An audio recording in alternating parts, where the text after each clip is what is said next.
Hello, everybody. Yo, what's going on? Hello, everyone. Welcome to the Anime Mystics podcast. I am Roman. I'm Sanosuke-sama. And I'm Sakiel. And this is we're going to be discussing the last season's anime that we finished. I can't say everything we watched because most of it, I know I didn't finish, and Sano didn't finish. Sakiel, I think, finished more shows than we did. Combined. And then we're going to talk about what we're watching this season. So I have more shows for that than what I finished. Heads up now, there will be spoilers. Now that I'm no longer doing reactions, I don't care if I get spoiled. So, yeah, that's going to happen now. And you wanted to talk about what was a game that was going on that Sakiel? Oh, so I wanted to talk about oh gosh, now I forgot what I was gonna say. I was gonna talk about the recent release of Megazone 2-3 because like that was like done through the Kickstarter like back in August of 2019, and they just gotten like the rewards and stuff like that like earlier this month or like late March. So I just kind of wanted to make like a little blip about that, just a little talk about. But yeah, that's pretty much on my end. All right, cool. And let me see. Did you want to talk about what we'd be watching this? Well, not this Thursday, but next Thursday, Friday for the watch party now, or do you want to do that after the discussion? Yeah, real quick, since we currently have access to HBO Max thanks to Godzilla, we're just gonna milk it. And next Friday, on the 23rd, which is the day of premieres, we're just gonna watch Mortal Kombat. So I'll be posting that in the group page and then the Discord. But basically, just show up 8 p.m. Pacific on our Discord, hop into general, and yeah, join Roman's screen, join his stream, and yeah, hopefully the movie doesn't suck ass. Hopefully. Mortal Kombat. Did they remix that for this movie? That old Mortal Kombat theme?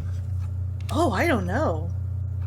Oh, so I posted an article from Slate, even though I don't really like Slate because, they're, biased, but whatever. This time it was pretty neutral. And I guess they actually tracked down the guy that yelled Mortal Kombat. To my knowledge, they haven't done anything with the song, but I want to say they at least kept the shouting guy yelling Mortal Kombat. I don't know anything about the song or the theme coming back, but, I mean, I wouldn't put it past them either. Like, that's the song that, is some dubstep remix for the ending credits. All right.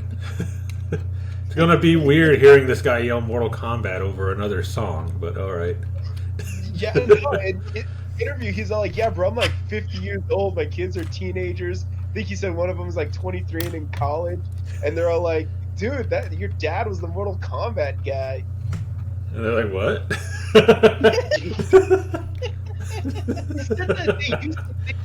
That came from the Mortal Monday commercials they did for Mortal Kombat 1, 2, and 3.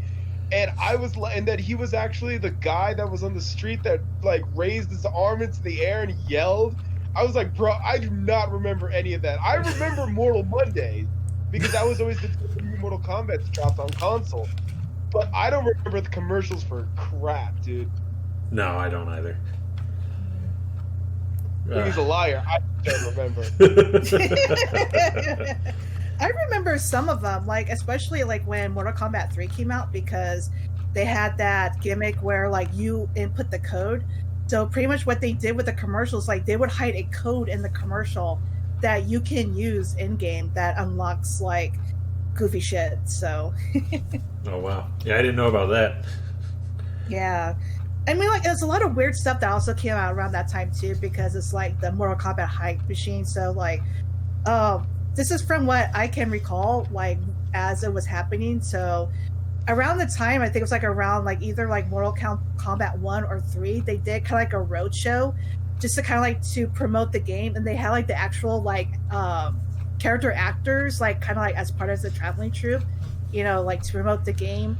And then there was like an animated series that was horrible. There was a live action series, like I think it was focused more on Kung Lao. That was trash. Then of course like the 2 live action movies that we've grown to love, Well, but also 1 out of 2 anyway. Another thing that came out was like the whole thing of like like concept albums. So there was a album that came out for like the first Mortal Kombat, where not only it has like that Mortal Kombat song, they had like themed songs for like the base characters from the first Mortal Kombat.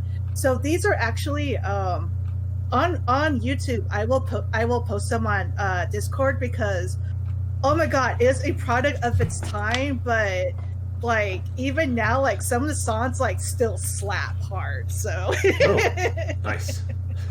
If you don't get down to Reptile's theme, I can't help you. How dumb that fight looked, it was still a good song. And on top, I'm gonna go even further, Sakiel, and I'm gonna run D for my shows. I'm sorry, but Street Fighter's stupid, Mortal Kombat's stupid, and Darkstalker's stupid. I grew up with those shows, all right, and as terrible as they were, it's probably also the reason why I don't like English dub in my anime. and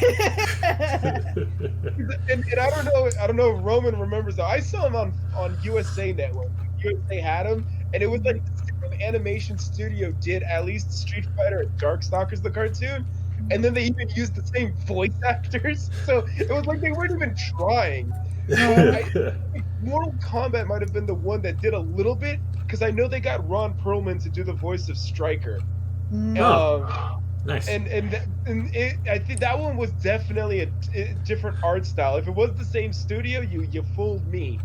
But it seemed like the Mortal Kombat one, yeah, they did a little bit more effort into it. But yeah, you're definitely taking an M-rated game for like 15 to 20-year-olds and tearing it down to appeal to 12-year-olds. And it was a product of its time. Yeah. I mean, if they could do it to RoboCop, Mortal Kombat isn't any different. I mean, also too, like to interject, there was also the Mortal Kombat Legacy that was actually pretty decent. Game? Live action actually. So wait, is that the newer one that came out not too long ago? Yeah. Okay, yeah, that was pretty cool. I thought that was pretty cool anyway. Yeah, that was like Jerry Ryan as Sonya Blade. Yeah. Yeah, that one. That was actually pretty decent. I think I only saw that one, I think it was like a trailer or like 5-minute thing. The first one that came out. That I only saw that, but I never actually... I know they made a series that I never actually watched. But it looked cool. I remember bits and parts of it, and it was like they got the guy that did live-action Spawn. Right, I am blanking on his name right now. It definitely seemed like they were trying to ground it in reality, where Scorpion was a hitman, and they were like, "We want you to go after this assassin codenamed Sub-Zero." So it was an interesting take. I'll give him that.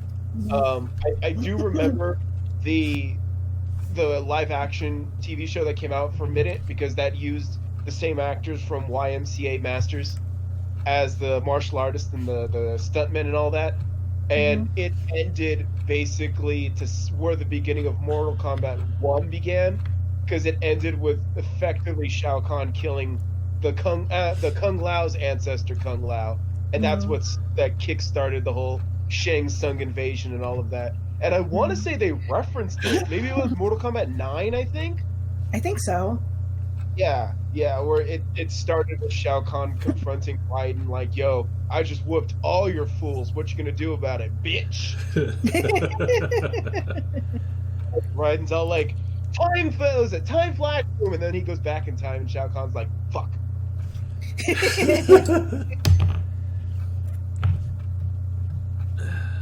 I think I have Mortal Kombat 9 on PS3. I think so. Or maybe it was the PS4 one that came out. I don't know. I know I have a Mortal Kombat game that had a pretty good story. 9 was when they tried to invest more heavily into the story mode, and that's what kicked off all the other fighting games following suit. Okay, I mean, then yeah, really, it was 9. kind of blamed that on Blaze Blue. I think Blaze Blue tried to really do more with the storylines. But after that, then Street Fighter V decided to put a story mode in their game, and it's like, what? Did they? Yeah, even Marvel vs. Capcom 3 had a story mode. And if you got all the way to Galactus and you lost and you didn't continue, then it just ended with Galactus just, the bad ending. Destroying so it was the like world. fighting game with a bad ending. Hey, it shouldn't suck, okay? You can beat Galactus. Fair enough. Good point. Yeah, it's like Sagat. It's like, you're not a warrior, you're a beginner. Hey, my boy Sagat with the shotgun. You want some cornflakes? What? That's literally a quote from the Street Fighter animated series, what I was just talking about. And so what someone on YouTube did, because it's YouTube, they compiled all the dumb crap that went down on all 3 of those shows and compiled it into to these compilation videos called like Street Fighter Stupid, Darkstalker Stupid, and Mortal Kombat Stupid.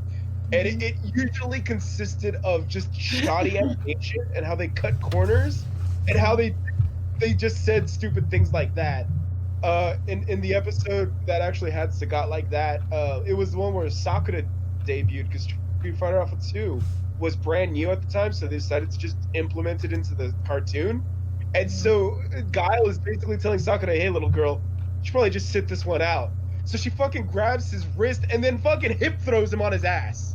And it's like, what am I watching? Wow.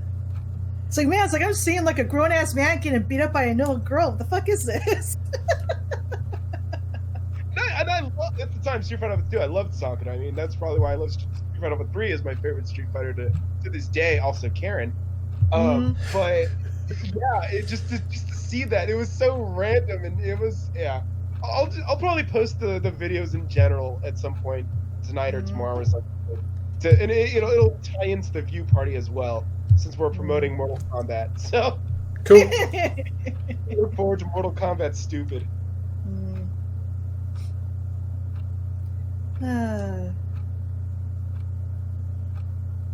So now that we're done with the flashback arc, what are we talking about? We've been doing that a lot lately. I don't want to talk about Street Fighter Stupid anymore. I want to talk about Nagatoro.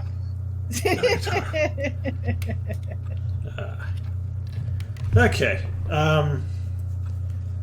So do you want to get the shows we watched last season out of the way, or do you want to just go straight into this season?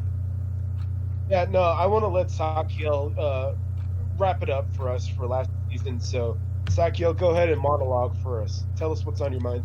Go for it. All right, so for last season, so in total, because I have my notes here, so I'm just gonna count these down. So like 1, 2, 3, 4, 5, 6. I guess technically 7 if you want to count Way of House Husband, but that's like current season, so I guess like 6. So basically, just to kind of like round up everything here, because how pretty much I kind of gave the rundown of like what these shows were like in a previous podcast, but I'll give some quick synopsises on these. So first one I want to cover is Heaven's Design Team. So this is on Crunchyroll. It's 13 episodes, and before I mentioned too, it's kind of like along the lines of Kimono Friends, as in it delves into like animal biology and everything. So if you're into that sort of thing, like you want to watch your anime and want to learn some stuff, like it dropping some knowledge, this is a really fun show. It's very lighthearted. I also would say it's somewhat kid friendly, but I would say like a little bit more of like maybe a little bit older kids, kind of, because like there are some scenes in there that might be questionable for much younger kids. But effectively, like what this show is that it's the kind of like the creation of Earth. So you have God, who's kind of like, you know, your head boss man, telling, you know, like the development team, it's like, hey, I want you guys to make these animals for me on Earth, you know, like get on it. So you have, you know, like these developers and like these designers like create these animals, and then you have the kind of like the producer or whatnot, like the engineering team, like create the monsters, and they kind of do a test run. So you have like each of the characters that have their own kind of like unique like archetypes. So pretty much the main character, he's kind of like, you know, like the typical like newbie, like on the job, pretty much like the greenhorn. You have like this one old guy who is obsessed with horses. That's his thing. He just loves horses. And what he is like, if there's something he loves more than horses, he loves unicorns. And he always makes it a big deal for them to have a unicorn on Earth. But they explicitly cover in the show as to why unicorns cannot exist in real life, pretty much. And they break down the biology on it too, which is really great. So basically it's a show ruining everybody's fantasies. Pretty much. Yeah, so it's like, yeah, so like this is a really great show. Like I said, like, you know, if you like Kimono Friends, you know, and just like wanting to learn more about animals, but like in more of like a anime space, I definitely recommend Heaven's Design Team. Like I said, this is on Crunchyroll. Moving on around the same vein is Cells at Work Code Black. This is both on Funimation and on Crunchyroll. It first premiered on Funimation, then later on it premiered on Crunchyroll. This is also 13 episodes. So this is pretty much like the darker side of Cells at Work, effectively. So, and also kind of like a gender reversal, like for the main characters. So like for Red Blood Cell, it's a guy. White Blood Cell is a hot chick. So basically, oh, sorry, go ahead. Blood Cell, best girl season. Yeah, so it's pretty much like with like for this cast, they're inside a body of a person that's just, you know, like has like detrimental health, pretty much. So they go over like what's going on with the body with this person like smoking a lot and like just drinking tons of alcohol and whatnot. One of the early episodes that was like kind of like the buzz on social media, and I find this really funny. So on episode 3, they discuss erections and how that works, and that was kind of funny and a little awkward at the same time. And then like later on, they cover like some other health issues too. Like I want to say it's like episode, I think 11, they cover like gout. And then like for the final episode is when like the body starts to have like a cardiac arrest, and like just the character is just like freaking out and stuff. So it's kind of like you seeing like how the body handles that, where this guy like, or guy or woman, whatever. No, well, guy, because erections, but you know, but anyway, that's besides the point. But anyway, are you trying to say that females can't have that body part? but anyway, you know, so like putting that to the side. Yeah, that aside.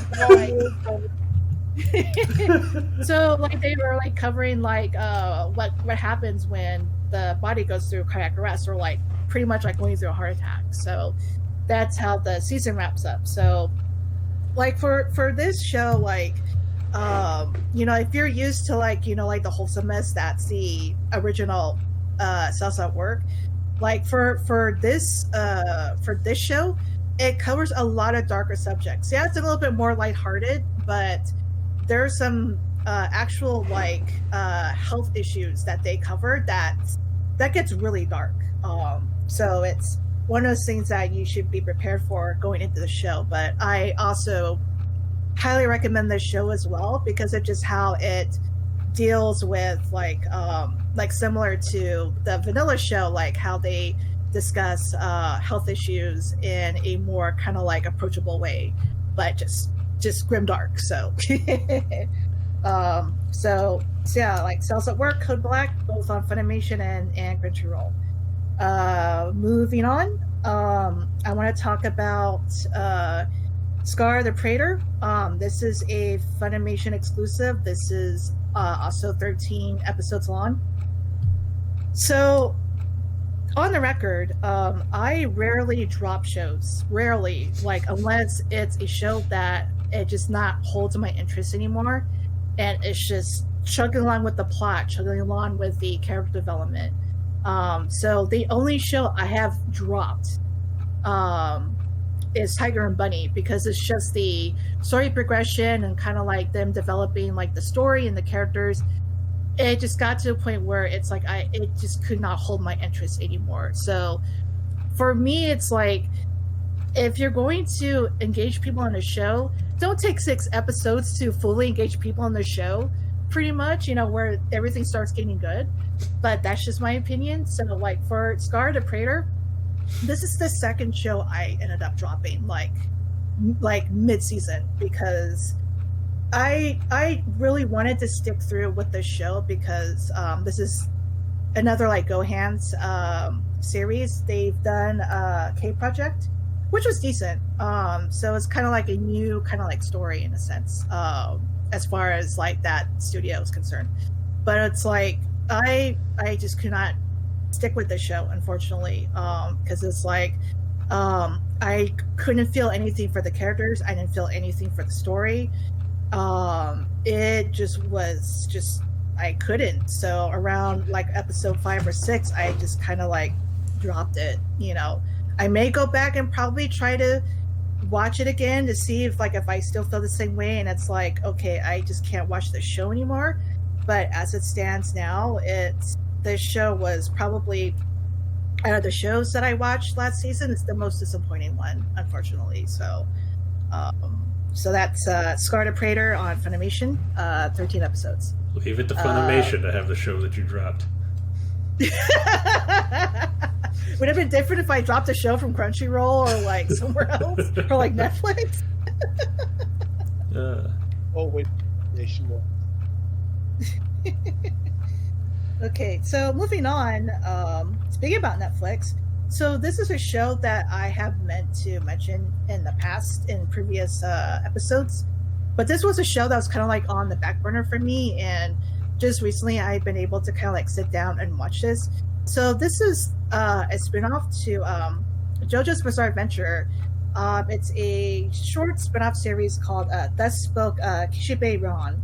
So like I said, it's on Netflix. It's 4 episodes, so it's relatively short, and each episode is maybe not even more than a half an hour long. So so for this spin-off, this takes place after Diamond is Unbreakable, but before Golden Wind, and it's pretty much like Kishibe's like wild adventures becoming a manga artist. And as I was talking to Ronan and Sano like off stream about this series, it's hard for me to explain what happens in this series, because it's basically Rohan recounting his experiences on his journey to become a manga artist. So it's like these weird and bizarre occurrences that happen during these experiences, and because of the nature of it and just how JoJo being JoJo, I cannot explain to you guys what happens in these episodes. It's that weird, I mean, for this spin-off series, as someone that enjoys JoJo and has like read most of the manga and is pretty much caught up with the anime, go Star Ocean. But anyway, so for this spin-off series, I feel it's a little bit more of a supplemental theme for you guys to watch. So I kind of like not fully recommend this just because of just how hard it is to really get into the story for this. So it's not like something where it's like, oh my god, I have to watch this to know what's going on, because what happens in this miniseries doesn't really fully affect what happens in the series, and much less like the story arc for like Diamonds Unbreakable as a whole. So if it's just something like you guys just kind of want to watch to kind of like hold yourselves over until Star Ocean comes out, feel free to watch it. But otherwise, I can't really fully recommend like this show. So that's both Kishibe Rohan on Netflix. And let's see. So next one, I'm actually not going to spoil this one, but I will say with the utmost enthusiasm, please, if you guys ever get a chance, please watch Wonder Egg Priority. It is that good. Like, out of the shows that I've watched, other than the other one that I'm going to talk about later on, like, this is probably one of the best shows I have seen so far. Like, so for Wonder Egg Priority, this is a Funimation exclusive show. It's 12 episodes for this season. So if you guys are like big fans of like like a little bit more like darker like magical girl series like Madoka Magica, I would recommend this show, but I recommend it with like high caution, because this show does cover like a lot of dark topics like suicide and self-harm and all that, so like I said, it's a good show, but also with caution, it does cover a lot of like more serious topics. Hey, Roman loves Madoka, specifically Madoka. Who? We've covered this multiple times. Roman loves Madoka. Yeah, so like I mentioned in the past about this show, this is a brand new like IP. So this is not based off like any like previous series, like how some anime is, where it's like it's based off a manga, it's based off a novel. This is a brand new story. So because of that and the animation, it's very avant-garde for a anime of this type. So it's like I said, it's very good. But also like because of how highly I recommend the show, I am not going to spoil the show to you guys. Like, just please go forth, watch the show however you can on Funimation or anywhere else.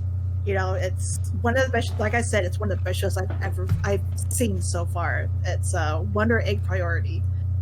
So with that, I am going to save the best for last. So we're going to talk about Redo of Healer. Wait, I've never heard of this one. Which one is this? So, funny thing about Redo of Healer. So, officially, it's on High Dive, which is Sentai Filmworks' own streaming service. However, it's censored. So if you guys want to watch it uncensored with all the nice jiggly bits and all the sexy parts and everything, you have to watch it by other means. That's up to you guys. So for Redo Healer, this is like I said, it's on High Dive. It's the censored version, and it's 12 episodes. So pretty much like whatever. It's like just I guess not to be a broken record about this show, like what you guys have probably heard about the show from other people besides us, but like my feeling on this show, like I going by both sides of the fence on this. Like for me, it's like, yeah, it is purely revenge porn. Is it actually hentai? It does kind of like almost gets to that border hentai, but it's not straight up hentai at most. It's softcore. To that, like with that, I'm going on a tangent, but anyway, like, but like this show, like for me, like I enjoyed this show. Like I know some people that were kind of like put off on this show, but from what I've been seeing, for like with people who watch the show, they're a little bit more impressionable about these kind of shows. Like if they haven't seen these type of shows before, like or similar type of anime like from the past, like they're gonna come to the show watching Redo and see what it's all about, and they're like, holy shit, this is like straight up a hentai anime. Like how is this not hentai, pretty much. But like as far as the subject matter is concerned, like if you peel away like all of like the the fan service and the sex and everything, like for what it is, I feel like the show is okay. Like for the type of show that it is, because yeah, it's straight up revenge porn, and you take that as you will, as far as how I can never pronounce his name right. Kiaru approaches like his revenge on what pretty much has happened to him in his past life, So it's one of those scenes like I approach with an open mind. It's like, okay, I kind of want to see like how they're gonna approach this, and like there are some little bit disturbing scenes, like how people are warning us about episode 6, and holy shit, episode 6, and that's all I'm going to say. Holy shit, episode 6, and pretty much how they kind of like wrapped up this season. So I personally would like to see a season 2, because I do want to see this anime progress, because I enjoyed it for what it was. And like on the other side too of this too, it's like I can kind of see like if I was a person that hasn't seen like these type of shows, or not accustomed to this type of genre of like shows where it does get a little bit too overly sexual in its subject matter, then I probably might feel a little bit disturbed about it, but I wouldn't be that type of person to try to go out of my way and try to cancel it on Twitter. So also take that as you will. But I feel like as out of all of the shows that I've seen this season, this was the one that held up my interest the most. This is the one that I was watching before everything else. So it's just like, as soon as like Wednesday roll around, it's like, oh shit, I gotta watch the show because I want to see what happens, and like how they're going to like it's like how they're gonna like cover like like the subject matter of the shows, because that's the interesting thing about the show. Like when you watch the censored version and then watch the uncensored version, because it's kind of interesting like how far they went in the censored version, how far they did with the censoring, like because it goes beyond like like the convenient ray of light or the convenient strands of hair covering the boobs. It's like thick like black shadows, or like that scene with Flair where it's just they just pan up like from the fireplace, and then they kind of like pan down and a little bit where the fire poker is, so it's kind of like having like that comparison, and kind of like just to see like how far they went with the censorship, just kind of like see like how far can we go in the censorship where it's kind of like we can actually like publicly broadcast this, sort of thing. So but for me, like I said before, I enjoyed this show for what it was. So yeah, that's Redo the Healer. So that covers all the shows that I watched and completed on my end for last season. So I will hand over back to you guys. Alrighty. I think you went through all of your shows faster than we have ever done.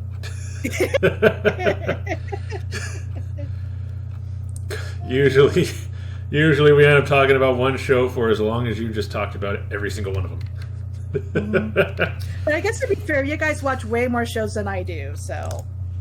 Not this time. Yeah. I will say that first off, Cells at Work Black I thoroughly enjoyed, and to be honest, it didn't seem as dark as I was expecting it to be. Like I think maybe the first couple episodes were kind of like, oh, that's kind of messed up, but then afterwards it's all like, because it followed the same formula as just vanilla Cells at Work, where it's all like, oh, we're gonna push it all the way to the edge, and then some miracle cure comes out. So it was kind of like, but I mean, I could see it, and all the tropes did kind of play out, that I was expecting, so that kind of sucked. And then the ending, of course, was kind of like, oh, come on, it's like, what? And I don't even know if that's how the manga ended, but I'm pretty sure it's probably accurate. But I did thoroughly like not even because White Blood Cell's boobs are hanging out, but she genuinely experienced the growth that like the normal from Vanilla Cells that works white blood cell didn't. Like he seemed to have given up some of his, and this is what Killer T made fun of him, especially in the second season, calling him soft and everything. And femme white blood cell from Black, she didn't. Like she softened up, but she was still a complete and utter badass. Whereas I feel like Vanilla's white blood cell, he loosened up, but he also kind of became a pansy. So I kind of agree with Steve about when he's just like, bro, you lost your edge, and he's all like, I didn't lose my edge, I just got laid. And it was all like, you know, with femme white blood cell though at the very end with her and red blood cell, and it was like, oh, you're giving me feels, and I thought I killed those and buried them, threw them into the ocean, and so I thoroughly, and again, not just because of her design, there's much more to it, because there's a couple of big booty waifus out there, so this one genuinely had character growth and all of that, and so I appreciate it. And like I said, there was no moment, everyone keeps talking about empowered female characters, especially empowered female lead characters. There's one right there. So looks good animation, good design, good character development, good story, never lost her edge, was always the leader and the bedrock of all of her white cell co-workers. I was going to say comrades, but I'm not communist. So all of her co-workers. That sounds like something a communist would say. You got me there. Putin, he's on to us. Our infiltration via anime is compromised.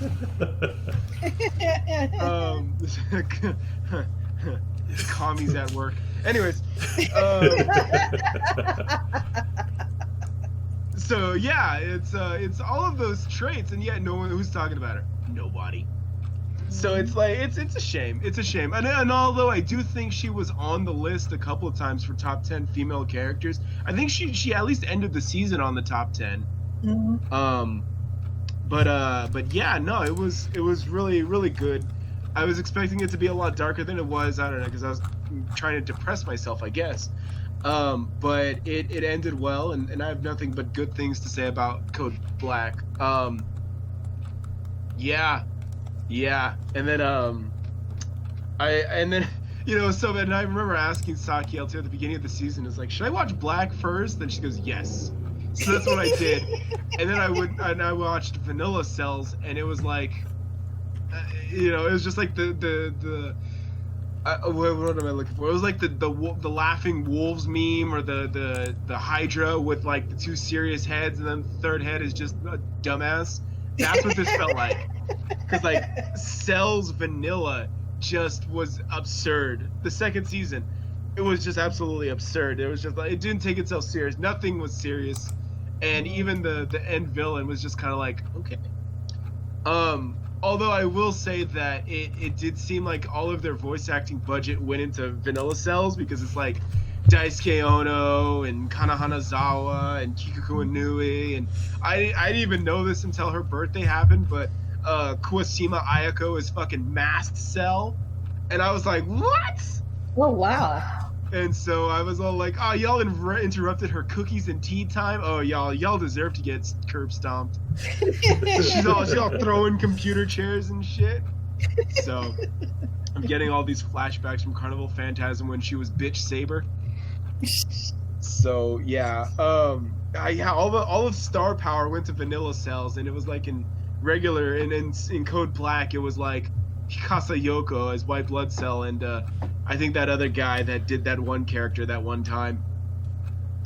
He's friends with the guy that plays Giorno from JoJo. Speaking of JoJo, that's all I remember him from. I apologize. I'm gonna look up his name and I'll be like, oh yeah, him. But for now, I just know that he's BFFs with the guy that plays Giorno. Okay. And I mean, yeah, what you said on Redo is basically correct, and you actually got me thinking 2 points. One, first off, the censored version sounds like a completely different show, quite honestly. Yeah, it is. And I'm like with you, man. I looked up alternative sources, alternative means, And when you were describing how they censored it, the way they censored it, like they panned the camera out or they shifted things, it kind of got me thinking about how they animated Household Husband, Way of the Household Husband, because it does that, like, it just kind of pans somewhere and then like focuses on a specific area and all that. And yeah, but I think we've gone over this before, and I'll say it again, that this show should not have been as hyped as it was. It was so dumb. It was absolutely terrible. I feel like, what was it, Billy Madison, where I think this show has literally made me dumber. And at the same time, it irritates the piss out of people that I'm like you. I want season 2. I want this trash fire of a show to come back. I might even buy that Setsuna statue that Good Smile put up. Shit, man, I might buy both. I might buy Flare and Setsuna just because they cock-blocked all the merch. Like, you shared the article where they weren't letting the light novel author release the book, like, at least on our side in our country. Yeah. They're not letting, like, Yen Press do it. And so it's like, well, if all you're going to do is put out the $180 statue, then fuck you. I might just buy it. Mm-hmm. So, I'm like, yeah, it's like, because I'm not going to buy the Blu-ray. The Blu-ray doesn't have subs. So not only is that a product I won't use, it's a product that I'll definitely won't show, because who's going to understand it until my Japanese gets better. But it comes with the Docky, though. Is it? Yeah, it comes with the Docky. I think it was like a Docky of Flare. Ooh, nice. Volume 1? What was that? That was volume 1? Yeah, that's volume 1. I might have to reconsider my stance then. Yeah, I mean, like, if it's still available, dude, if it hasn't sold out yet, yeah, it was like, that was the thing, like, when I was sharing that with you guys on Discord, if I remember correctly, it was like, yeah, it's like, dude, like, this comes with a Docky of Flare, like, grab it, dude, like, for real. Like, yeah, it's expensive, but it's like, you're paying more, like, for the Docky than anything else, so. True. Mm-hmm. But yeah, no, this show. At one point, I called Gios the hentai. That's basically what it was. It was like, oh, I'm gonna get revenge on everyone that wronged me, and then it's all like, oh, well, we can outsmart him. Look at him. We'll get him at his weak point. This just infuriates me. It doesn't beat me. So then I'm gonna be even more vengeful. Oh wait, maybe I do love these hoes. And that's Kokia. And it was like how people were making the comparison with Rance. Yeah, absolutely. Yeah. But I think people liked Rance a lot more. Mm. But yeah, this show is just awful. And I can't wait for the second season. So yeah. And what else? What was her name? Known. The little Noin, I think it's pronounced. Yeah. I don't know. It's such a weird name. Like, yeah, her. Oh, and that was the series. At least I missed something. Contradicted itself, because at first he's all like, okay, you're gonna be my little sister, and then he starts banging this quote unquote little sister of his. Okay.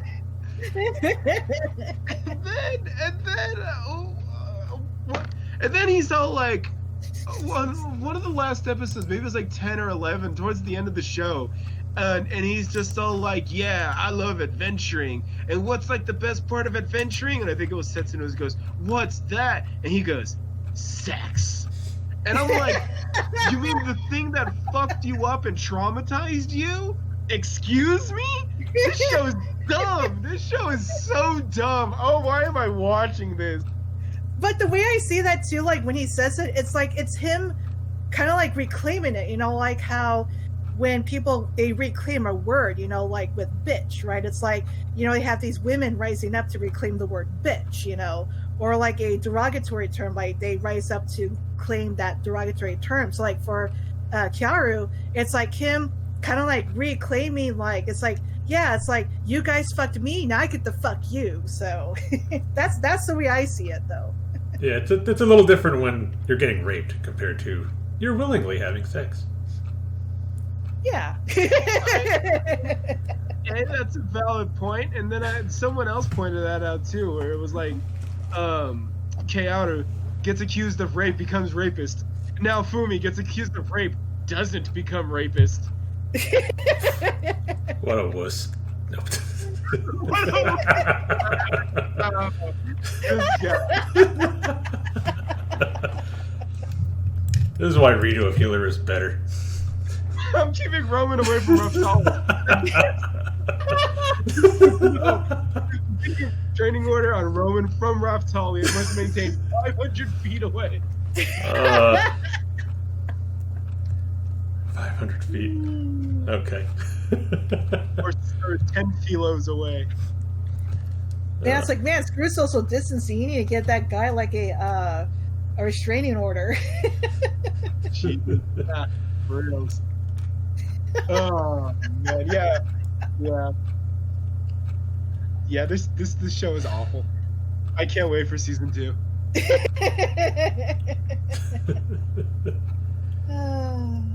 Wow.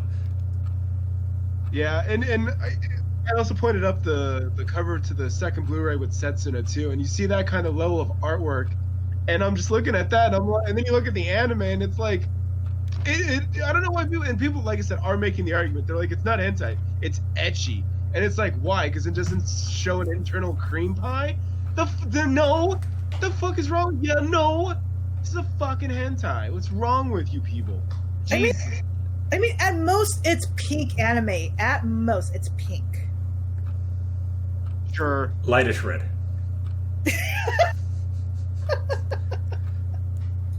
It's just it's like, oh my god, this is hentai that can get shown at 10 p.m. at night. That's what this is.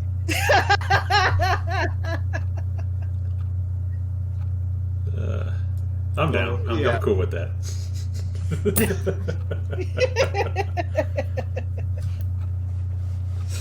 this and you know, I think again too, when I said on the other episode that they just lost their street cred because they complained about shows like Uzaki, which are, you know, especially when we get to Nagatoro, quite tame in comparison, but they got so butthurt over it and they caused such an uproar that when they started complaining about this show, by the time it actually came out, it was, you know, everyone's like, man, this show's pretty up there.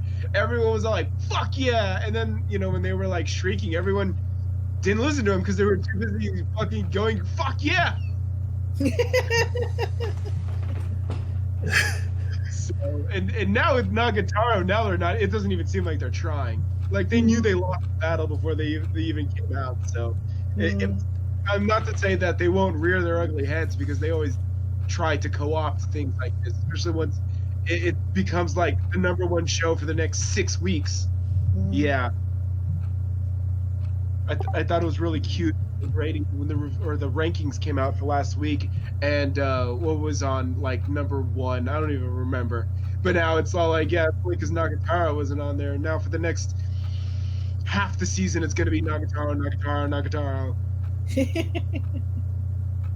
But in terms of Redo It Filler, yeah, it deserved all the backlash it deserved, and at the same time, all that backlash deserved to get ignored, because fuck these people.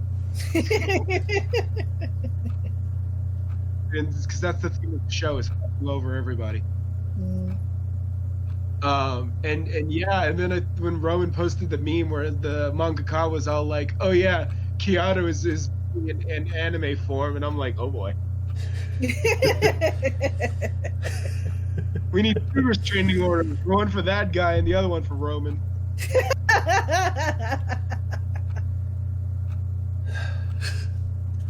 Man. The fun police. Yeah. That's what I'm here for. Did I share the screen cap from the subtitles, at least that I was watching, when he pulled out his massive Zong Dong on Demon Lord, and the subtitles was like, ooh, wow, wow, wow, wow, cute demon lord noises. All right, I'm gonna have to dig that out then. Oh goodness. It was just this dumbass show, and I can't believe that it got this far, and I'm just laughing. I'm laughing. Was it like all according to Keikaku?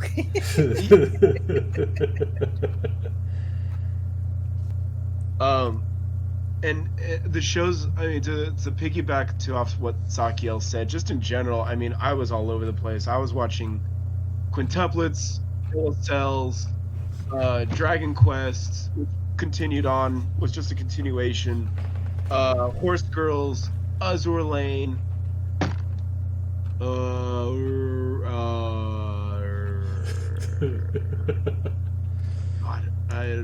I can't even remember. Oh, Spider. Oh yeah, Spider.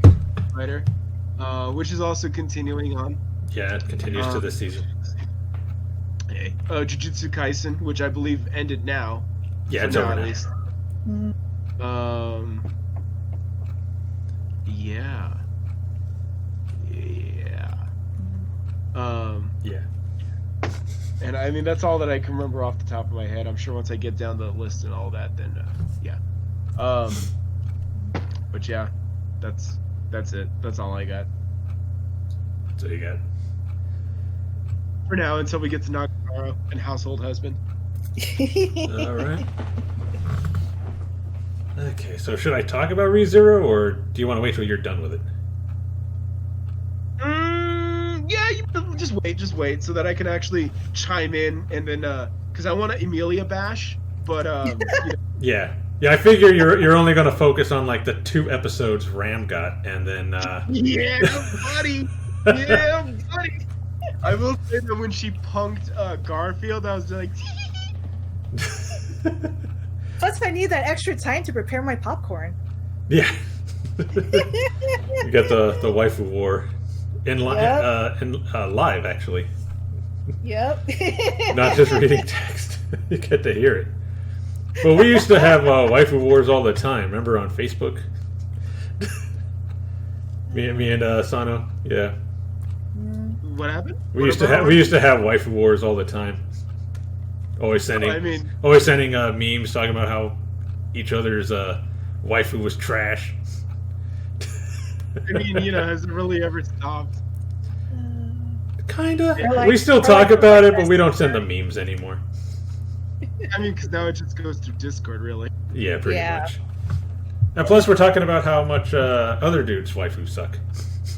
Yeah, that actually does it. We tend to team up more than we bash each other. I mean, I did fire shots across the bow with Maya Sakamoto surprising Takahashi Rie when she caught Takahashi Rie imitating Echidna. Yeah, I just ignored that. I pulled the Frieza. Really? I pulled the Frieza Really? and was like, yeah, I'll just ignore that.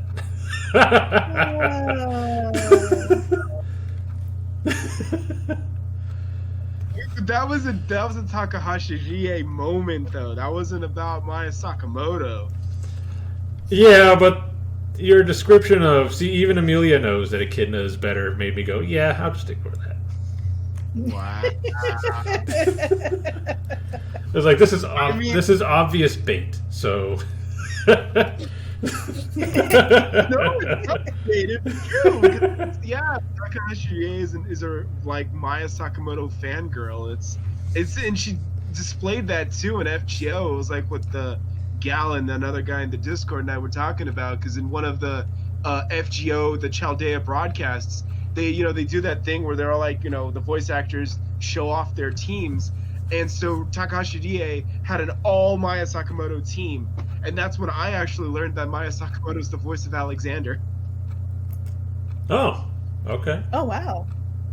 Yeah, and I was like, what, really? And then I pulled up my game and I was like, there she is. So yeah, I was like Jalter, and then Summer Jalter, and then Da Vinci, and then Alexander, and I was like, oh, okay. Do you think that's why she likes her, because she's a Shota? Probably yes.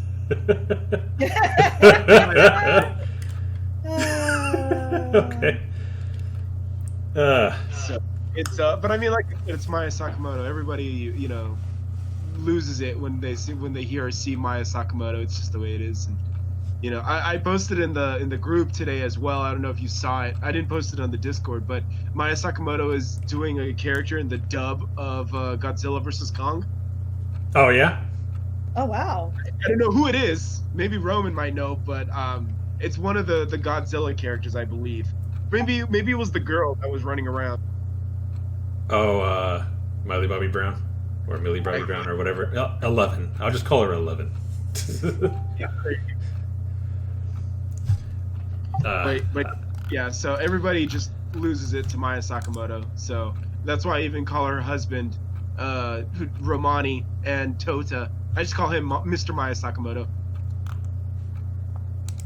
Okay. Technically, you can extend it into Final Fantasy VII too when it's Zack and Aeris. It's really just Aeris and Mr. Aeris. Okay.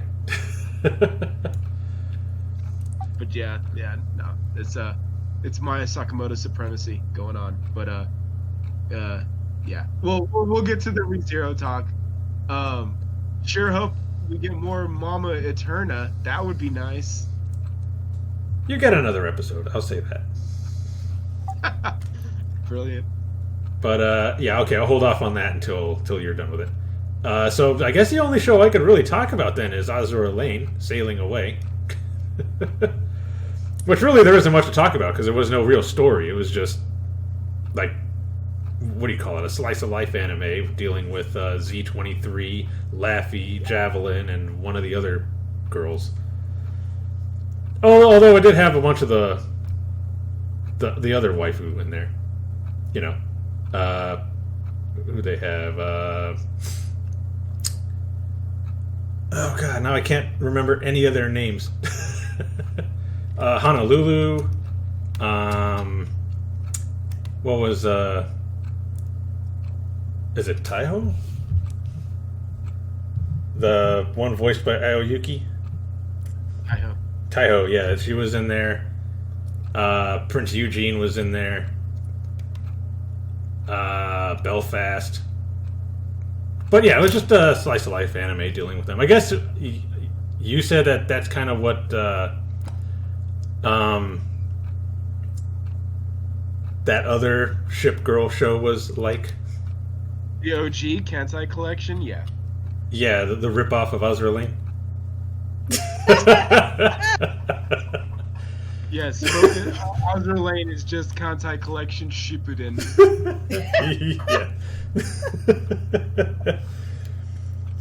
Yeah. Yeah, so I guess this is just their version of the Kantai collection anime. Slice of life, dealing with the every, like what they were doing just on the base. Yeah, I started watching that one. I didn't get. I like what, episode 3 or so is where I stopped. I don't remember which one that one was. I think that was the episode after Prince Eugene showed up. Yes. Who's my favorite? I have a figure of her. So yeah. And Prince Eugene is voiced by Ayane Sakura, if I remember right. Yeah, by Musashi. Correct. Or Ran from Bang Dream. Correct. And what's funny is the slice of life formula is actually what irritated people because they wanted Kantai Collection to be more like what the original OG Azura Lane was, which is supposed to be like, a battle, wartime epic thing where they go on sorties and missions and all of that, and the girls, blow shit up. And then it turned out to be like the girls on the base, like exploring and, dealing with each other's emotional issues and shit. And then they kind of flipped. Where the Kantai Collection movie that eventually came out, that one was more like, like grim and dark, like the stakes are high. Ooh. And then Azura Lane puts out their spin-off show, which is Slice of Life. All right. The Kantai Collection fan base did not like about their anime. Did Kantai Collection have an episode where one of the girls was trying to sleep in the other girl's breasts to find a good pillow? That was basically the episode that had Atago and Takao. Yes. Okay. And Atago, I believe, that was Toyama now, and of course we all know that Fubuki is Sumire Uesaka, or Roman's wife of the season.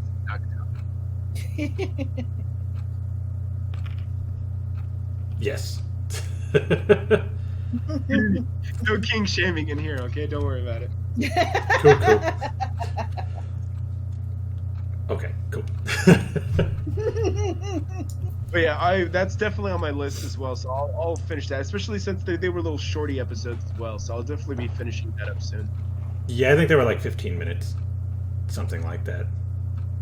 Maybe 8 minutes. It might have actually been 8 minutes. Either way, they were short. 8 minutes of show, 7 minutes of credits. Right.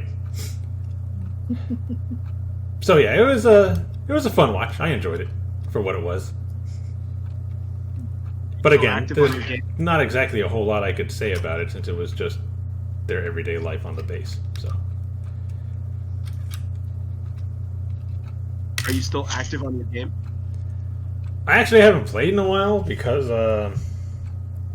what have I been focusing on? I've been actually playing Destiny Child a lot more. Not the Beyonce-led girl band.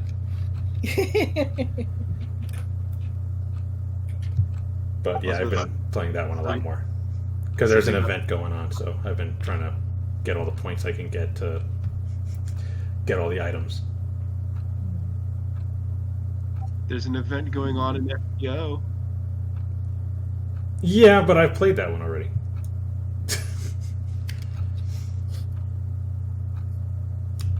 Then again, I am also doing Illusion Connect, so, and Princess Connect, and Bang Dream, and I've been playing Pokemon Go a lot lately. So, really? Yeah, actually, I've been running out of Pokeballs. So when I went to San Francisco today, I just walked around and stocked up. So yeah, my backpack is full now. I don't need anything. So yeah, that's it. That's all I got for those. Okay. So that wraps up the past seasons. Now, current season. Current season. Current season. We're holding off on Nagatoro because that's the main dish. So, I think everyone on here is household husband, right? Is everybody finished? Oh yeah. Yeah, I finished.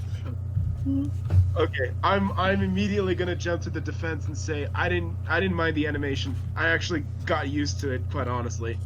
Mm-hmm.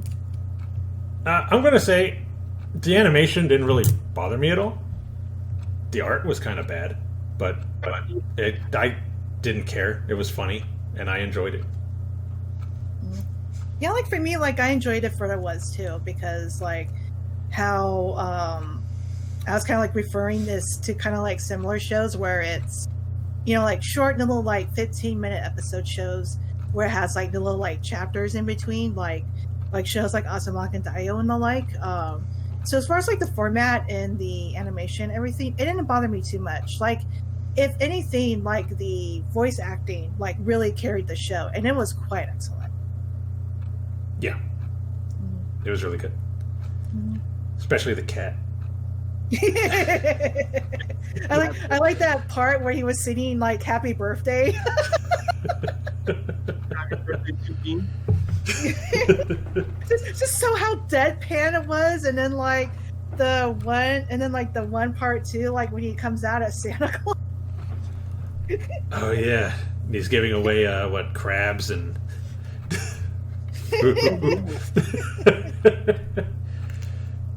It's like, have you followed the way?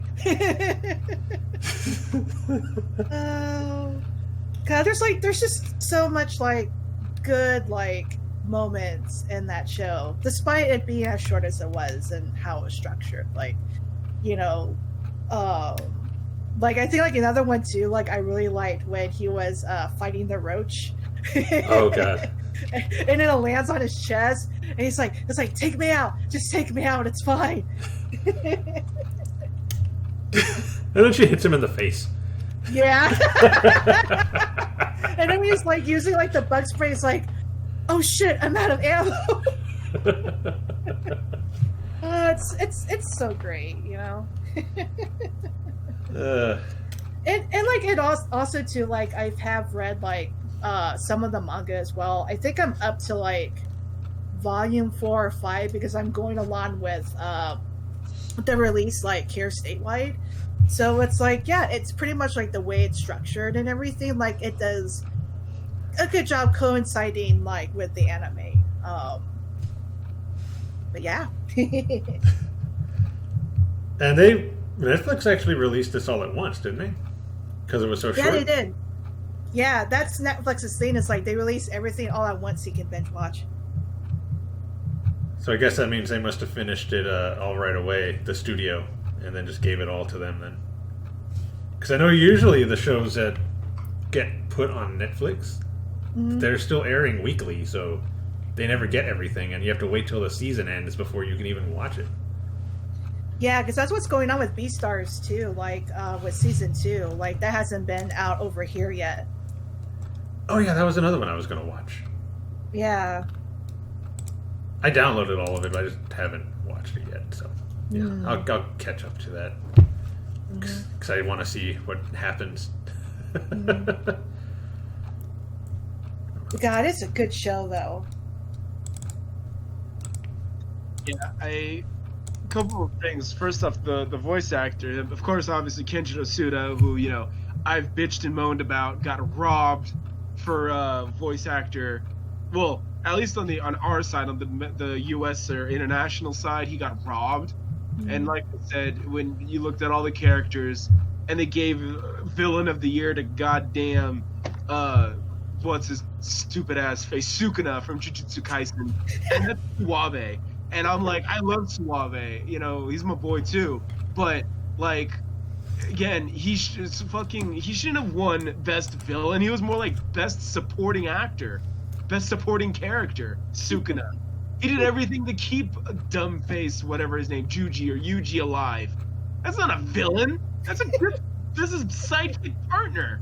In the meantime, you have Suda over here. He played Ogata in Golden Kamui. He shot the main character in the face. And then he was gonna stab a Serpa. Not even a nomination. Get the fuck out of here. What's wrong with you? And then after that, he goes and he's in Jujutsu Kaisen and he plays my boy Nanami. And like I said, I don't know how many times I've said this, but as I've gotten older and I'm approaching 6 years now in my office life, I have now grown to appreciate the salaryman lifestyle. And when he gets on overtime and his special abilities activate, brother, I feel that. That is a mood right there. Like Monday through Friday, whatever, man, it's job. And then they're like, yo, you want to come in Saturday for 8 hours? Well, I put my shades on. Time to get for real. Time to do some work. I feel you, brother. I am right there with you, 100%. And they didn't give him a nomination. Can you believe this? So it was like, and that was like all the best characters. It was like he was great, and then Maki was great, and she was played by Mikako Komatsu, because of course Mikako Komatsu is just destroying it. Just right now, she's on fire. But yeah, it was like those two characters are like the best characters in Jujutsu Kaisen. They didn't even get a nod, not even an acknowledgement. It's like he Sukuna, he shut up. Hey, These are the same. You just don't understand, man. Yeah, I know. I'm so old. By the way, you're getting jaded, Sano. They were like, oh yeah, they like these are the same kids that like Overhaul. By the way, also voiced by Suda. Same guy. There's all those characters: Ogata, Nanami, Overhaul, and now the Tetsu. Iron Tetsu? Iron Dragon Tetsu? Tatsu? Yeah. We'll go with that. Yeah. And it's like nothing. But on the flip side, there is a Madoka in the skies above. because he did win voice actor of the year for like the anime communications or something. Basically, their own version of like, I don't know, what is it, the Golden Globes? Mhm. Basically, when they pat each other on the back, when there's no input from what is it? Oh, I said, okay. I was just confirming what you were saying. So amongst themselves, the industry, they gave him the voice actor of the year award. So he did win something for 2020, but it was for like none of the big major shows that went on last year. And it's like, you got to be kidding me, man. Well, he just didn't deserve it. Yeah. It's like you're busting my balls, Smalls. What are you doing? When or was it when he was talking to the father-in-law, he's like, "You trying to make me sing?"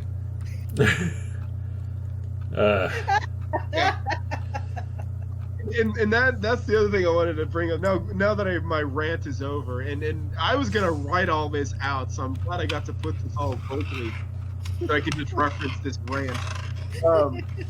But by the way, he also was Sigurd in FGO. I always want to point that out, which means he used to be Seto Kaiba in Yu-Gi-Oh. Oh, is that why I don't use it? You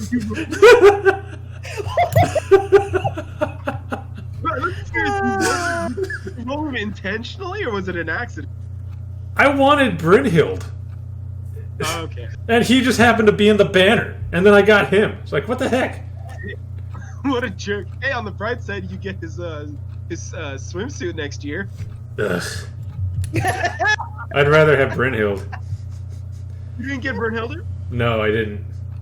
She wouldn't show up. I tried on like 3 different days, and she wouldn't show up. You could be like me, like trying to pull for like Okida Alter and Hijikata and get like spooked by Emiya like up to like NP7.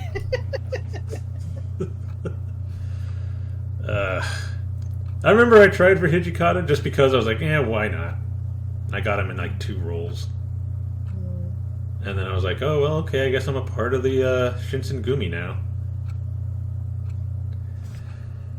Okay, I don't know how this happened. I think it was when I was rolling for Valkyrie, but I have NP2 for Hilder, so I think I got yours. You suck.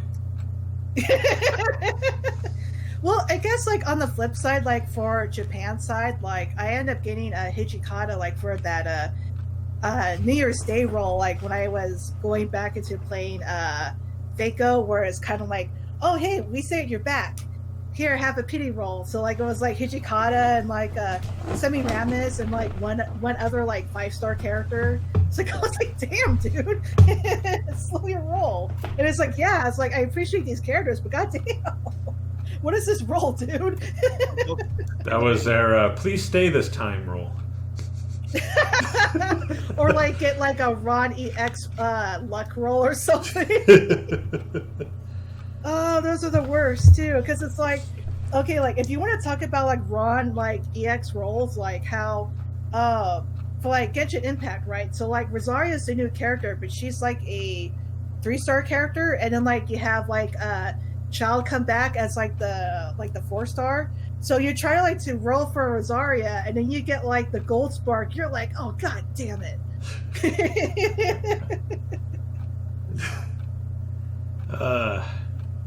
I still haven't gotten into Genshin. Like I did a roll just to support them after that whole boycott Genshin Impact thing. But yeah. I mean, it's like I haven't been playing it a whole lot lately because I play the PS4 version, which is a little bit more laggier. Right. And I just don't have the motivation to play it on PC, now have a better laptop, because I was like, okay, like I wailed too damn hard on that game to where I'm like, man, I don't want to wail on 2 games like how I did for Fako, where I wailed on both like Japan and North America, where I just be broke. So it's like, you know, like I go on and I like roll and I play for a little bit. Like, unfortunately, I'm still on adventure rank like 31, 32. So I haven't even like progressed in the story. So like I still haven't gone through like Big Don Zon's like story. So so I'm still like stuck. I haven't like even gone to like was like that new like ice area they have. I haven't even gone there yet because I'm not up to level. Oh wow. Yeah, because like this is the weird thing, right? So like the cool thing about Genshin Impact is like, yeah, it's a gacha game, but it's got gameplay. You know, it's not like turn-based battle like tapping bullshit. You know, like you're actually like using your characters to fight things. You know, so like which I kind of feel bad for people who played on mobile because this game, like, it plays so much better on controller, dude. Like, for real. So, like, if you ever get a chance to play it on PC or PS4, just play it on there, like, just for the controller support, really. But, like, but yeah, like, with, like, the first time I was playing Genshin Impact, like, I was playing it for hours on end because it was just me doing exploring. That's, like, my bad habit when it comes to, like, you know, like open world games like that. It's like I just go off and explore. Like I was like exploring. I'm gonna pronounce it wrong. Like did you like the pretty much like the part of the world where it's like modeled off of like a rural China. So it's like I was exploring there, and I was probably like under level, but I was just exploring just for exploring it, dude. And it's like I was just trying hard like not to get my characters killed. You know, it's just one of those things that I just get so distracted and like the wanderlust just takes over and I'm just running around doing random shit and not doing anything like in the main story. Yeah, I think that's like me when I was playing. The first day I played. Mm-hmm. I think I've done the first 3 dungeons, I guess, where you get those was it Lisa, I think her name is, and Yeah. that other dude. Yeah, those are the only things I've done. I haven't done anything else. Okay. Did you say best girl? No, I said Lisa. No. Yeah. I actually don't have a best girl in that yet because I haven't played enough to know any of them. For me, it's Mona, hands down. For me, Yeah. Mona. Okay. Yeah. Is that the kind of Chuni character or That's official. that's Yeah, it's official? official. Okay. Mona is the blue one with butt for days. Ah, okay. and I a know. big wizard hat for days. Yeah. Yeah, with a hat, a wizard hat. Yeah. Yeah. Okay. Cool. Yeah, I'll have to continue playing so I actually know some of these characters. Because yeah, my roles in that game have sucked. Yeah. You do have a best girl. It's Venti. Oh, right. Yeah. I forgot about Venti. What's funny is that Venti can just change form, so it's kind of like Kama. Kama could just just chooses to right now just be like Shota-ish, but if Venti wants, Venti will just grow boobs and be a woman. Oh, okay. Yeah, No issues. Right. So you technically Yeah, I'm cool with that. Whatever.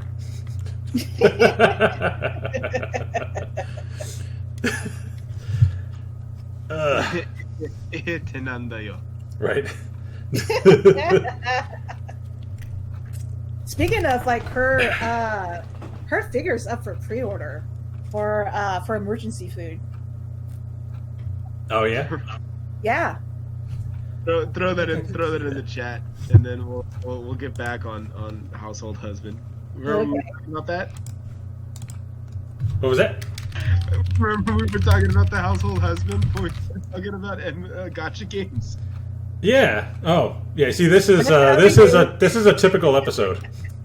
Yeah. We got sidetracked. And what's funny though is I just asked Sakiel to post the Paimon link, and then I'm also going to ask Sakiel a question. So, as the resident Yakuza game player, how accurate is this to actual Yakuza? And would you think that this show like makes you think there's more Yakuza out in the wild than actually do exist? I mean, that's hard to say. I mean, because it's like it is Yakuza, but in a fictional sense. I mean, it's like, yeah, they do cover like the stereotypical like Yakuza tropes where it's like, oh no, I failed, I'm gonna like chop my pinky off, that sort of thing, and of course, like with like the stereotypical like tattoos and like the gruff personality and stuff, and like they're usually like really like grisly, like in the voice, like it's really like harsh, but I mean, it's like as far as the tropes, it does hits the tropes like down to a T. Does it depict actual Yakuza accurately? Yes and no, I guess. I mean, because it's like, I mean, for the Yakuza games, for the Ryuga Gotoku games, like, I mean, those are also like Yakuza, like in a fictional story, in a fictional environment. So it's like it's loosely based, but not actually like actual, because you're not going to be running around like in the open street and like pick fights with people, so that's What, you're not? No. Wow. It's funny too, because like I'm gonna go back to like talking about this. So like Jake Edelstein, so like he's a foreigner journalist, and he's known to like cover like the Yakuza world and like kind of like the underbelly of like Tokyo and whatnot. So like there was an article that he did that came out around the time of Yakuza 3, I think when it came out here in the States. So it's like this article was pretty much like it's him interviewing like actual Yakuza and like their feelings on Yakuza 3 as far as like how it realistically depicts Yakuza. And they're like, it's like, yeah, it does to a point, but then like once it starts hitting kind of like the more fictional parts, it's like one thing like one person pointed out, it's like the way that Kiro dresses, it's like, yeah, like real Yakuza don't dress up that way at all. If anything, they do not dress up the way like Kiro like dresses up, and also like how Kiro kind of has like that, he's very old school, so he's like a very like old school type of like Yakuza, that's something that you don't really see that often, like they're like really honorable and stuff, but like the funny thing too is like how kind of like touch on the story on Yakuza 3. So it's like how Kira, like he was like running an orphanage in Okinawa, and someone like one of the Yakuza members like, yeah, it's like I think I vaguely remember someone who was like running like an orphanage just for like tax evasion. It's like, oh shit.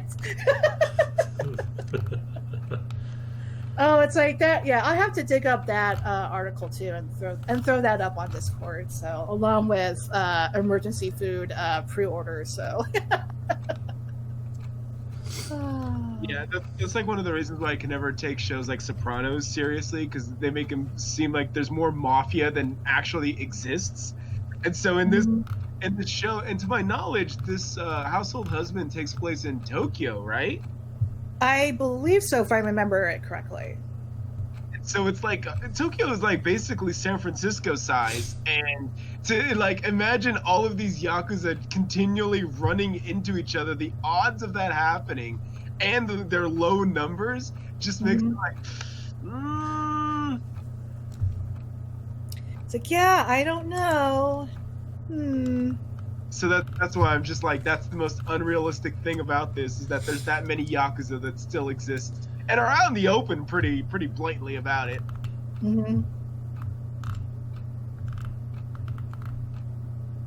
But yeah, it is also funny too when the police were getting all upset over the basil. It's like, oh, he's growing plants, and then I'm like looking at my porch and I'm like, yeah, he's growing plants. Wow. It's funny because it's California. Ew. But yeah, that was also one of the first jokes that a lot of people got or caught was give me the white stuff, the real good stuff. We don't sell that here. I think that was the meme or the snippet that everyone was like, "What the hell is this?" And that's what got everyone all interested. It's like, we do not sell this in our fine establishment, sir. Flower. But did he though? Did Yes, he need flour? He's a good boy. Yeah, and he kept calling it white stuff too, even when he knows it's flour. In other episodes, he was like, "Give me that white stuff."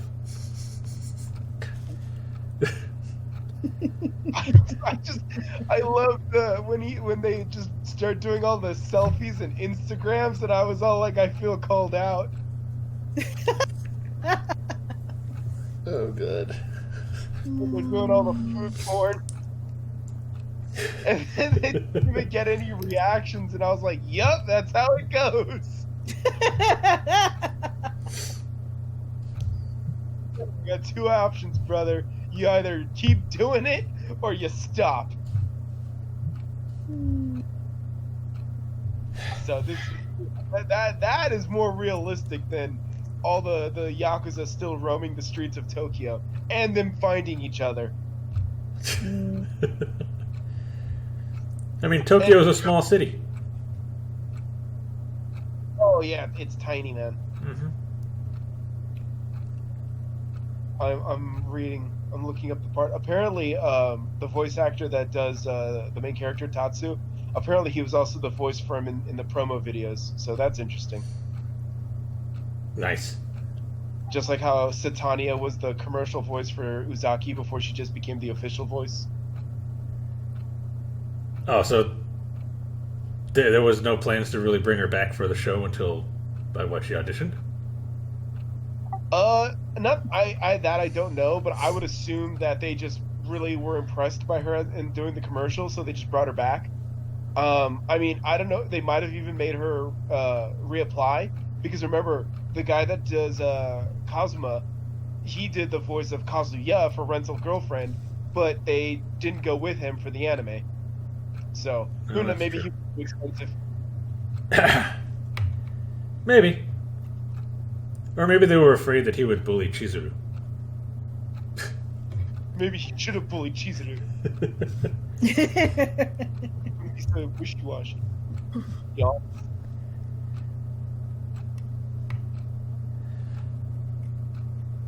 I also I liked Gin the cat.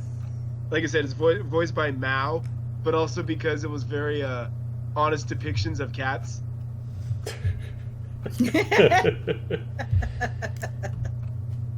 So now every time you guys play Princess Connect and you hear Peko, now you're gonna be like, "Oh man, she was that cat that tried to poop everywhere in the backyard."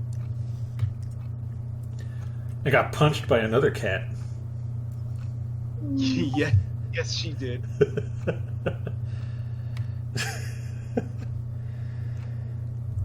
So we got anything else for House Husband? I'm looking up one more thing, so give me a moment here.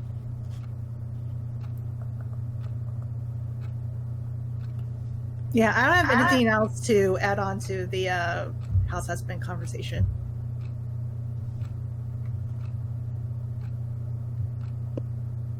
English voice actors. Oh God. Ugh.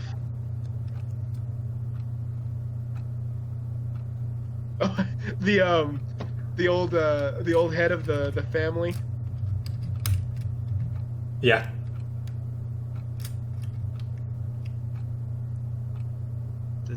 Hang on. Yeah, I'm pretty sure that guy was voiced by your favorite dude. Yeah, actually, the other cat that did smack Mao, that's actually Yoshitsugu, so that's Kirito. Oh. Hey, that is pretty funny.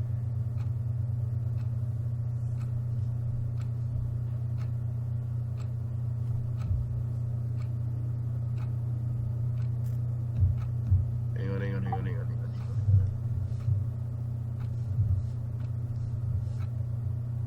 Okay, hold on, hang on. All right, so I shared that article I was talking to you guys about on the. I posted on the cosplay one. No, I meant to post it on the podcast one. No. You go ahead and fix it. Abort! Okay. Abort! Yeah, the old lady that played the head of the other house. That's Atsuko Tanaka. That's Medea. That's Major Kusanagi, Motoko Kusanagi from Ghost in the Shell, and Carmilla. Ooh, nice. I did not see that coming, but she was very comfortable with being the head of a Yakuza crime boss. Yeah, that's pretty funny. Nice. All right, I found who I'm looking for, so bear with me. I'm confirming one thing. Okay. Oh god, that just reminded me of this one anime series called the Gokusen. That sounds familiar. Yeah, so it's like, what is it like? One of the teachers is like, what's it like? She's like a daughter of like a Yakuza leader or something, and like she tried to like kind of like hides the fact of that, and like she wears like a gym outfit, so it's kind of like, you know, like the sweatshirt and the sweatpants. That's amazing. And I did want to confirm with Roman that the old boss, the one that was owned Pinky, that is Lieutenant Tsurumi from Golden Kamui. So there is Lieutenant Tsurumi and Ogata coming back from Golden Kamui, and I'm like, that is them, isn't it? It's literally them. Oh man, this show is pretty good. Nice. Okay, I'll just watch Golden Kamui. That's why I just delayed this. Go watch Golden Kamui. I'm on the other shows like you're trying to get me to watch. I mean, it's 3 seasons, so yeah, it's pretty long. Apparently, he also did Hakuro and reincarnated as a slime. I want to say that's the old ogre guy. Yeah, it's the ogre guy. So that's pretty funny. But all right, yeah, that's pretty much it. What's impressive to me is that Netflix threw out some coin to get some voice actors. That's why I'm kind of impressed. I didn't think that Netflix was gonna go all in, and obviously these episodes are like 15 minutes, so I can't even imagine what you would have to pay like Atsuko Tanaka or Yoshitsugu to come in and record like 3 minutes of all of this, you know. So it's just kind of like, wow, all right. Right? I mean, he was only in it for that one episode. Aren't you gonna tell him? No, he's moved on. He's where he belongs. Yeah. Gin, voiced by Mao Ichimichi. That's funny. They put all the housewives as recurring characters. But all right, yeah. So like I said, I'm glad that people are recognizing Suda, because it's like he could do both sides. He could be like a really good scumbag, and then when he wants to be a really good guy, it's like he's got it. And he seems to really make, let's say, the male weaves, he really makes them want to punch him in the face, because I've never seen guys get so mad over Sigurd. Like, I'm impartial to Sigurd. Like, it's something that I can respect, and it's like, well, you know, he does what he has to do, but man, he really makes people want to he brings it out of them. And I think that if he didn't trigger you in Lost Belt 2, I think with what he does next summer, it's really gonna be like,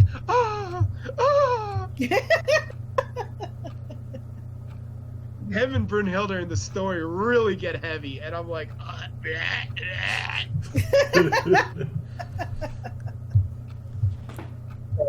and yeah, let's. It's gonna be funny. It's gonna be funny. Anyway, yeah, Household the Cast, season 2. Let's do it. Yep. What do we got? What do we got left? I guess since we're holding off on Nagatoro, I can talk about some upcoming shows or shows that are already released for this season. I can discuss some of those. Let's actually hold off on that. Let's do the opposite. Let's do Nagatoro, wrap up this episode, and then on the next one, in 2 weeks from now, we'll talk about the next batch of shows because, like I said, I've been holding back because of school and personal life. But I think that 2 weeks from now, I should have a lot more time, so I'll be able to watch more shows. Yeah. Okay, but if not, then we're still spoiling you. That's fine. Yeah, like I said, I don't mind spoilers, so Okay. I'm fine with that. Cool. I will say though, real quick, what shows should we be watching this season to kind of like what's the word I'm looking for? Get us prepped for it. What do you got in mind? Oh, just for me, like watching for this season, or Yeah, foreshadowing. What are we looking at? all right. So at least for my end, so for this show, I'm actually pretty excited that it's gotten a anime adaptation because I have been reading the manga, and it's actually rather exceptional. So for this one, the first episode I think just recently dropped as of the time of this recording. So it's called To Your Eternity. So kind of like dwells on like about immortality, because like the main character kind of like is an immortal. He tells kind of like what his I guess what do you say, like the demerits of like being an immortal. It has a lot of feels in it too. So the other reason why I am bringing this show up as well is that for the opening song is done by Utada Hikaru. Interesting. Yeah, so there's that, and then there's actually another show, like there's actually two shows that are actually really interesting to me. So like this one I think just recently dropped on Netflix, so it's like all 13 episodes just dropped. So this is a Chinese animated series called Heaven Official's Blessing. I saw that on Crunchyroll. Oh, okay. Yeah, so this is like another show that's like, oh, okay, so this is interesting because like I think there was one other anime that was done in China, which I think is pretty much a esports anime. I can't remember the name of it though.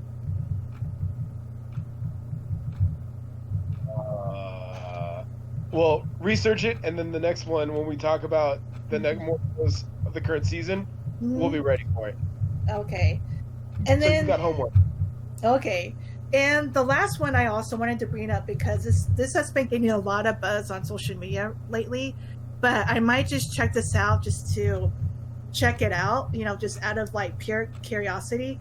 So dropping on Netflix on April 29th, which is Thursday, is Yasuke. So Yasuke is it's like one of like the first like kind of like the first like black samurai in Japanese history. So it's like how so like he starts off as kind of like a slave that's like coming to like Japan. He becomes like a samurai. So the interesting thing about this, like a lot of the hype that's coming up to this is one primarily is that I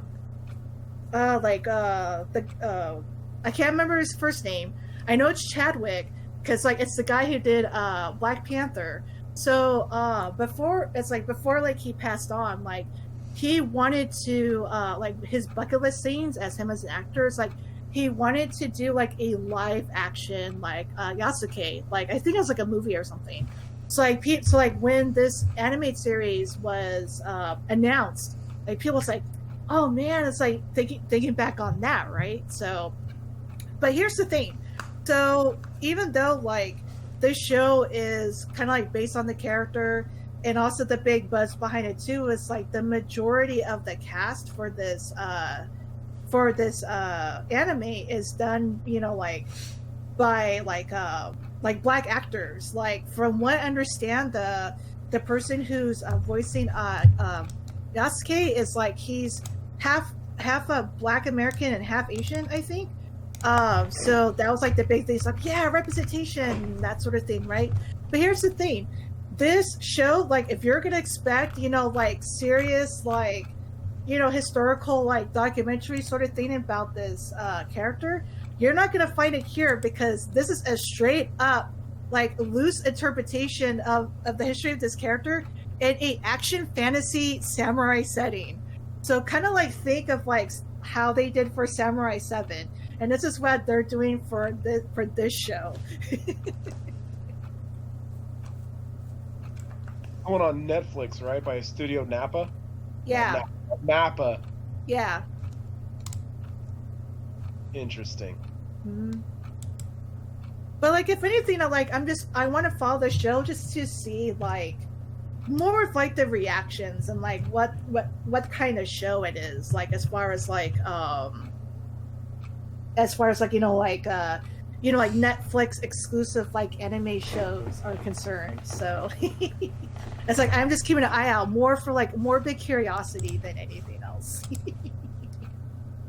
I mean, they have Studio Napa, so they have some of the elements in place to be good, so we'll see what happens. Yeah, exactly. So, how about you guys, other than Nagatoro?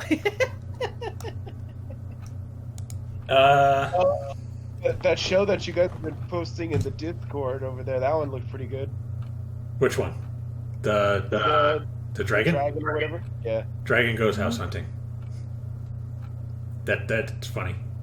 I thought it was going to be one of those short, like, episode series where it's like 15 minutes, but no, it's actually 23, full length. Oh, okay. Yeah.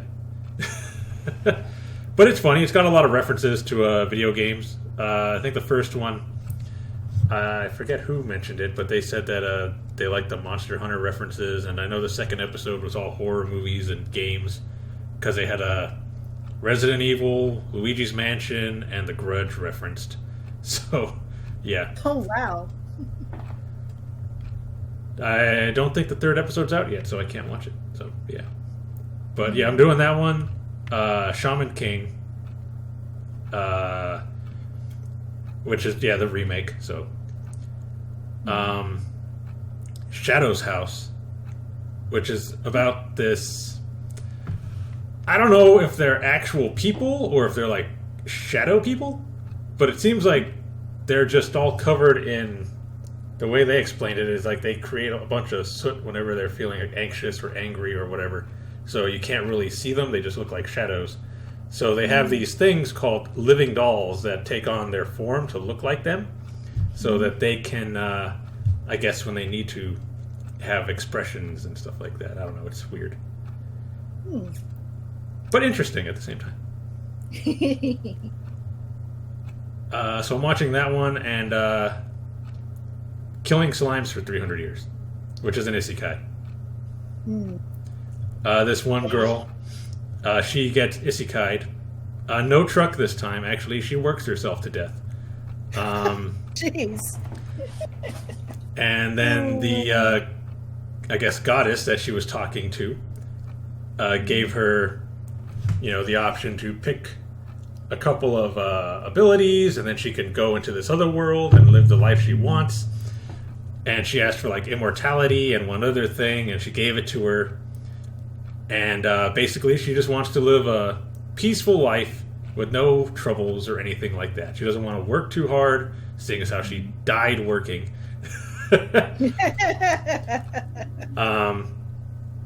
But she's been alive for 300 years, and basically she's just been killing slimes to make money. Because they drop these crystals that I guess she sells for a lot of money, and she makes potions. So she's been selling them in the nearby town. But because she's been killing slimes for 300 years, she maxed out her level. And now everybody's finding out that she's like the most powerful person in the area, and these adventurers keep coming by trying to challenge her. A dragon came by and tried to fight her, and now is like living with her. Oh, jeez. So, yeah. It's just her trying to live a normal life, but she can't because now everybody knows that she's super powerful. Yep. That kind of reminds me of that isekai show was like the overcautious hero. Overcautious. It actually kind of reminded me of Didn't I Say to Keep My Abilities Average? Oh. Because she also wanted to live just a normal life as an average person, but was super powerful and couldn't hide it. So, yeah. Crimson Vow. Yeah, Crimson Vow. With their... I mean, I know everybody else said what Super Sentai poses, but I actually went straight for Ginyu Force. Nerd.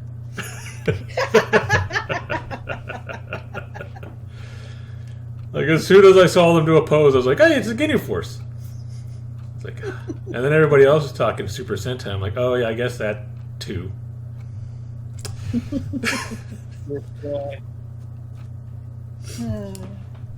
So, yeah, that... oh, yeah, I was also going to watch Irumakun.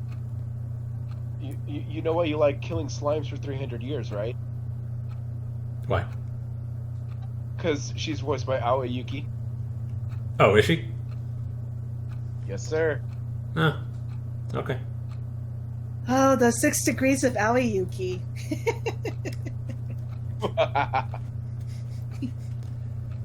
Guess I'll drop the show now. Never mind. You guys don't need to watch it. I'm dropping it. 60% of the time, it works all the time.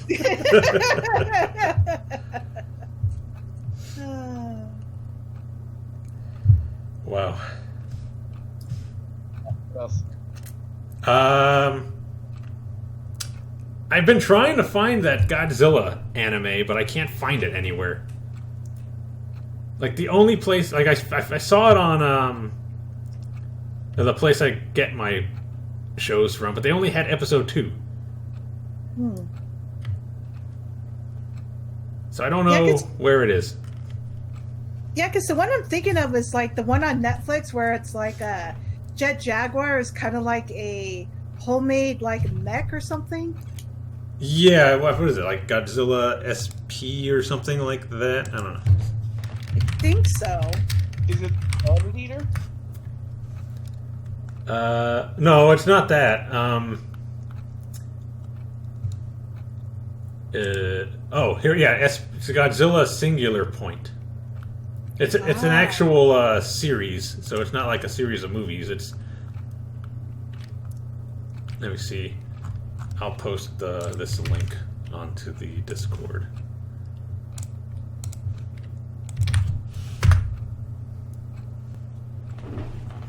Yeah, it's supposed to be airing now, but it says June. But I've seen on the places that show what's coming out this season that there's already like 3 episodes. I've been trying to find them.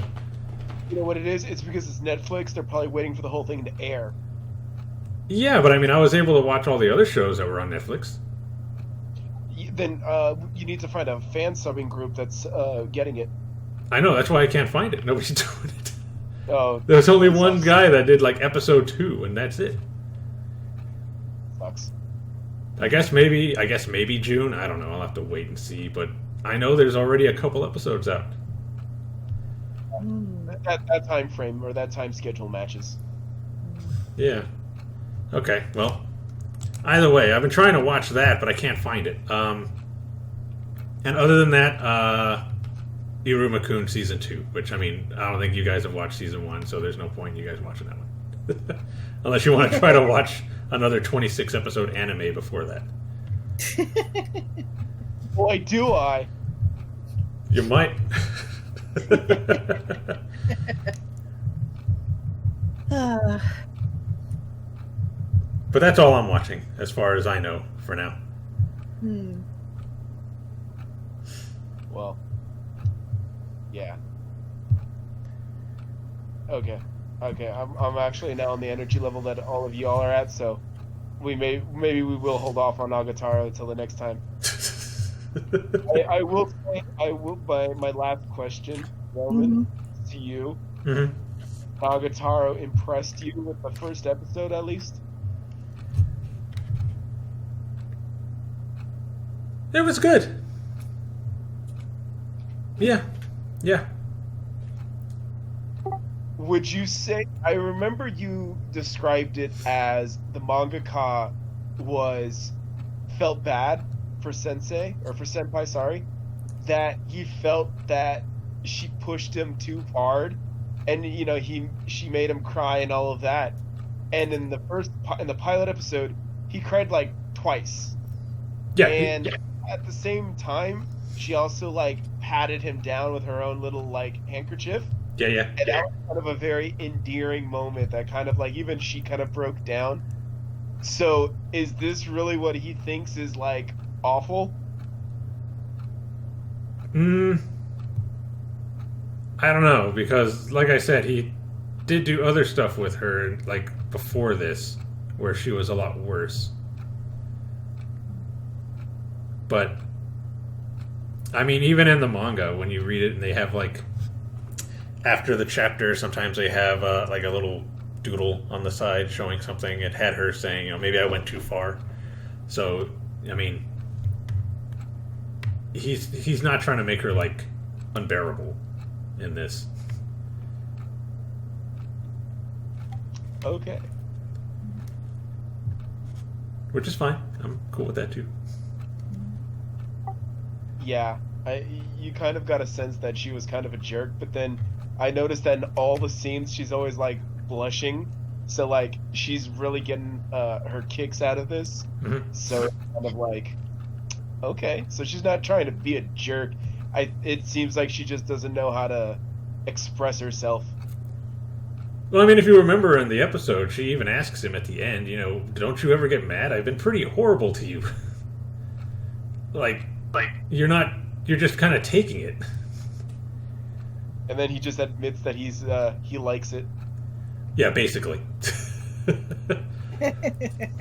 He's That's what I said. masochist. I'm gonna king shame Roman. Yeah. Because he was like, I don't hate it that much. And that's when I was like, wow. Typical anime virgin response. I on my PewDiePie alarm to be like, simp. Right.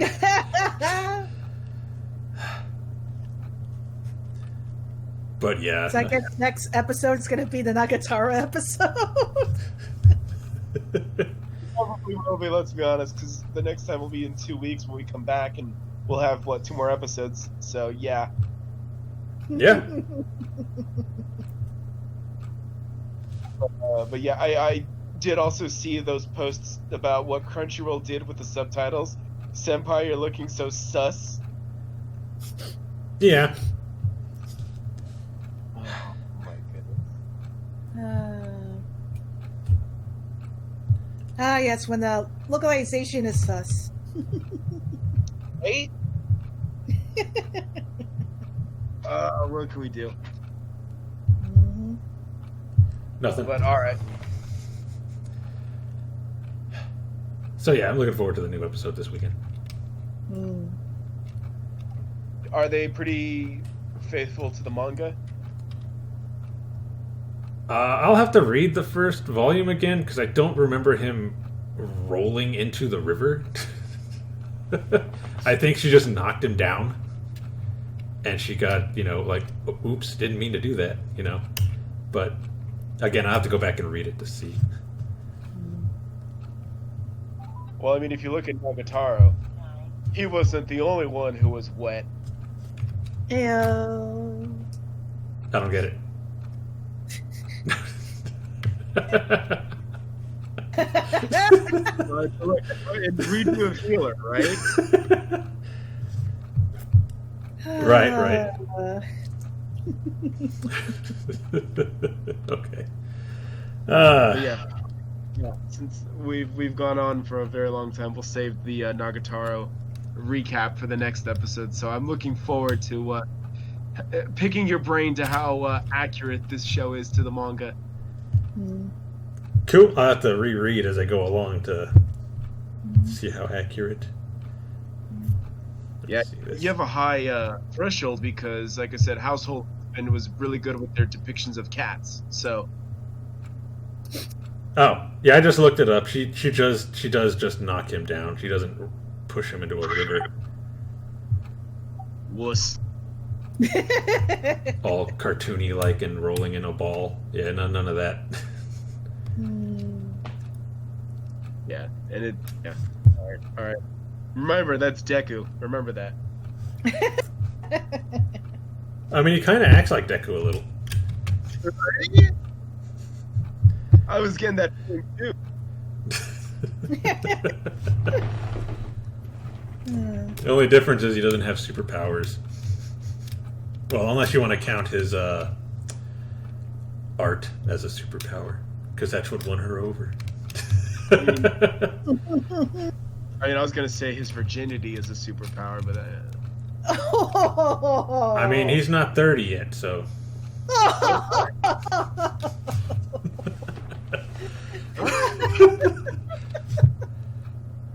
Because isn't it when you turn 30 and you're a virgin, you become a wizard? you get Mona's hat. Yeah. You're a wizard, Harry. All right, we'll pick this up in 2 weeks or the next episode, whichever one comes first. Yep. Okay. But yeah, I'm gonna go through these links. I'm gonna get some video game based stupidity on the general chat, and yeah, and Zakiel, if you have any links or anything or previews that you want to post up, throw them up there. Yeah, definitely. We'll pick up. Hopefully, like I said, I can find some downtime to catch up on some of the old shows and maybe take a peek on one or two of these new shows.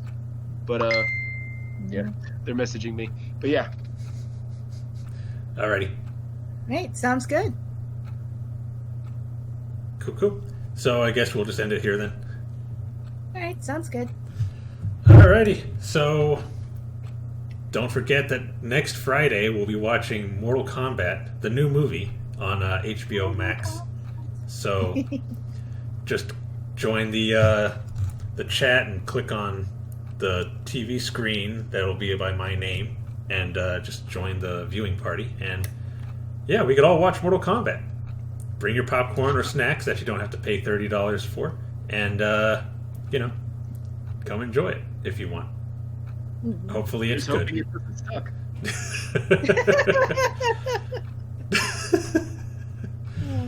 All right, and next episode, I guess we'll talk about Nagatoro in more detail.